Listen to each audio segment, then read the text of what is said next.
ঢাকা ও পার্শ্ববর্তী এলাকায় দিনের তাপমাত্রা অপরিবর্তিত থাকতে পারে বলে আভাস দিয়েছে আবহাওয়া অধিদপ্তর। শনিবার সকাল ৭টা থেকে পরবর্তী ৬ ঘন্টার জন্য দেওয়া পূর্বাভাসে এ তথ্য জানানো হয়েছে।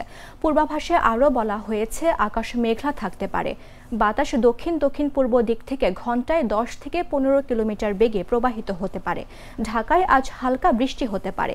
সকাল ৬টায় তাপমাত্রা ২৬.৪ ডিগ্রি সেলসিয়াস এবং বাতাসে আর্দ্রতার পরিমাণ ৯৭% ছিল।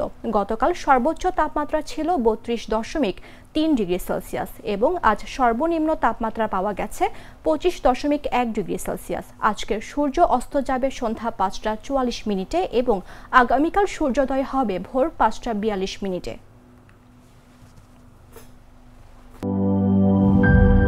গুড লাক পেনের সফট অয়েল বেসড ইঙ্ক দেয় নিখুঁত লেখার আত্মবিশ্বাস।